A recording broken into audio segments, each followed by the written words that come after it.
ना रशिया से सस्ता तेल मिलेगा और ना ही ईरान से सस्ता तेल मिलेगा और टैरिफ भी 100% लगेगा। अमेरिका के हाथों भारत की शामत आ गई, इस बारे में आमिर रज़ा से बात करते हैं। आमिर भाई, ये मामला क्या है कि ना तो रशिया से ऑयल मिलेगा, ना ईरान से सस्ता तेल मिलेगा, टैरिफ भी 100% लगेगा। अमेरिका और भारत इस वक्त आमने-सामने क्यों आ गए हैं?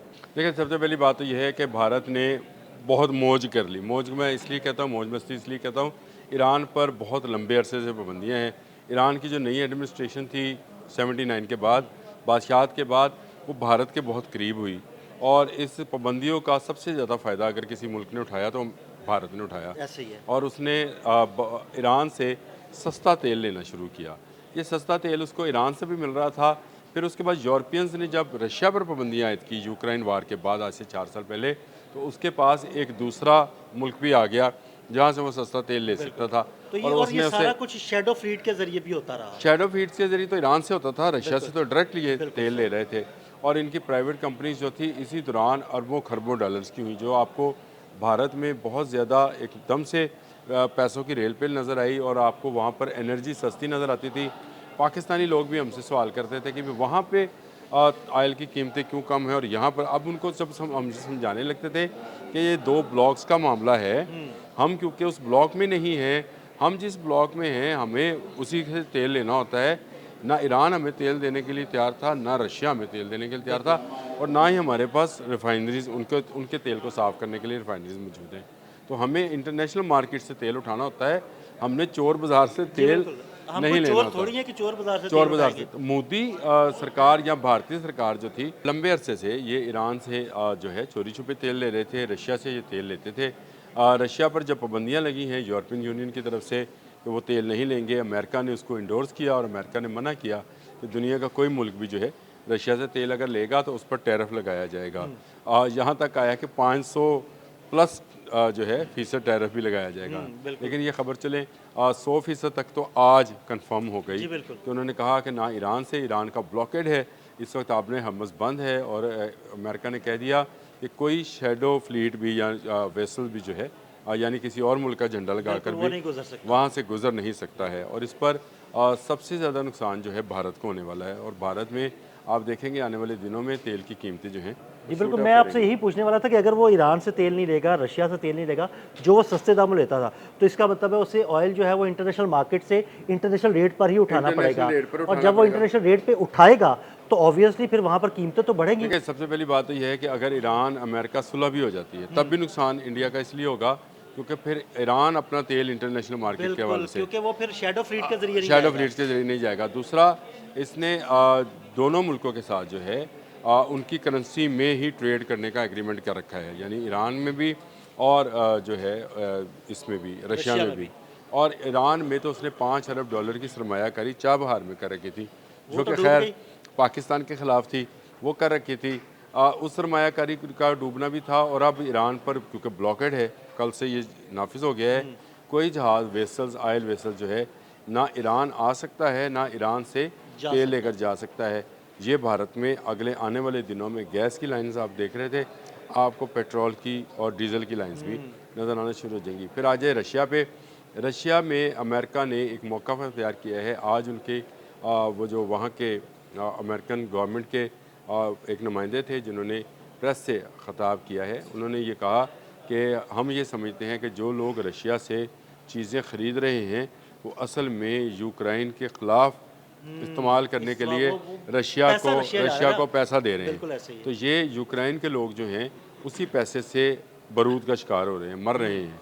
तो ये एक नई जंग जो है जिसको मैं ऑयल वॉर कहता हूँ, ये शुरू होने वाली है और इस ऑयल वॉर के अंदर अमेरिका के हाथों भारत की शामत आने में, जो आपने लफ्ज़ इस्तेमाल किया था शुरू में कि उसकी शामत आ गई है, ये उसकी शामत आ गई है। भारत ने इसराइल के साथ दोस्ती के लिए हाथ बढ़ाया था, मदरलैंड फादरलैंड वाले लफ्ज़ बोले थे, जी, बिल्कुल ऐसे ही। लेकिन अमेरिका उसके इस बयानबाजी से, मोदी की इस चालाकी से या चालबाजी से जो है वो मरूब नहीं हुआ और उसने उस पर टैरिफ लगाने का ऐलान कर दिया है।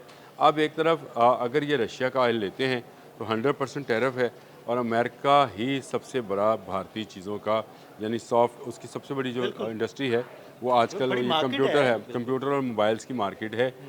इसमें वो काम करते हैं। वो बंद हो जाएगी और उस पर 100% टैरिफ लग गया, तो मैं ये समझता हूँ भारत को माशी तौर पर बड़ा नुकसान होने जा रहा है। ये नुकसान जो है ना सिर्फ मईशत का होगा, बल्कि भारत में जो इस वक्त बेपनाह करोड़ों लोग गुर्बत की लकीर से नीचे जो है वो ज़िंदगी बसर कर रहे हैं, उनकी ज़िंदगी मज़ीद अजीरन हो जाएगी। मोदी की ये इंटरनेशनल पॉलिसी यानी उसकी फ़ॉरेन पॉलिसी जो है वो इस कदर नाकस है कि वो अभी तक ये समझ नहीं पाया है कि उसको इसराइल से नहीं, उसको अमेरिका से जो है कुर्बत हासिल करना थी। उसने ये समझा कि इसराइल के ज़रिए वो अमेरिका से कुर्बत हासिल करेगा। जब से भारत बना है ये रशिया के करीब रहा है, रशियन असला इसके पास आता रहा, रशियन आयल इसके पास आता रहा। आज वो आयल बंद हो रहा है और आमिर भाई आज दोनों वो मुख्तलिफ ब्लॉक है ना, रशियन ब्लॉक अलग है, अमेरिकन ब्लॉक अमेरिकन ब्लॉक अलग है। तो जब ये शुरू से ही रशिया के करीब रहा, लेकिन आहिस्ता आहिस्ता ये पींगे बढ़ाता रहा अमेरिका के साथ, लेकिन अब जो सूरत बन रही है अब उसे ये समझ में नहीं आ रहा कि वो रशिया की तरफ जाए या अमेरिका की नहीं, तरफ बड़ी जाए। अच्छी तस्वीरें वो हैं। अगर डोनाल्ड ट्रंप में और मोदी की तस्वीरें देखें तो ऐसे लगता है जैसे बड़े गहरे दोस्त हैं। लेकिन उसके बाद हुआ क्या कि F-35 वाली डील कैंसिल हो गई इनकी। ये रशिया से Su-57 की तरफ जा रहे थे, रशिया ने Su-30 पर इनको रखा। बहुत सारे मामलात हैं। देखें, दुनिया इस वक्त देख रही है कि भारत जो है ये सिर्फ बनिए की सोच रखता है, यानी ये सिर्फ अपना फ़ायदा सोचता है, दूसरे का फ़ायदा नहीं होने देता है। इसको फ़ायदा इसमें नज़र आता था कि रशिया से सस्ता, ईरान से सस्ता या चोरी का तेल जो है वो उसको मिल रहा था, इसीलिए उनके साथ ये काम कर रहा था। $5 अरब की सरमायाकारी भी इसने इसलिए चाह बहार पे की थी ताकि किसी तरीके से वो इसको पाकिस्तान की नुकसान जगह पहुँचाया काटना जाए। चाहता था दरअसल। देखिए, अब दो मुल्कों को नुकसान, मैं सच्ची बात करनी चाहिए, दो मुल्कों को नुकसान होना है। एक चीन है, दूसरा भारत है।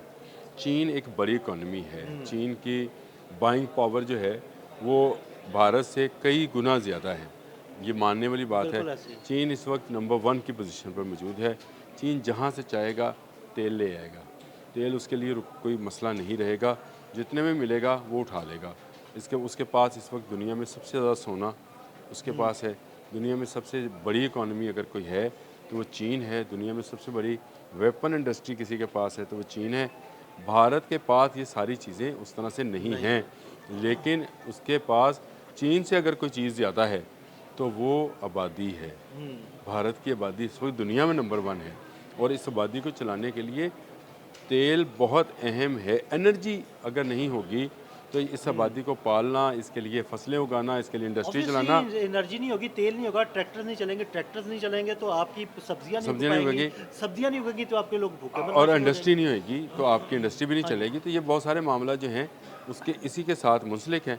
अमेरिका को ये बात पता है और इसलिए अमेरिका ने जो है अब टैरिफ लगाने का ऐलान किया है।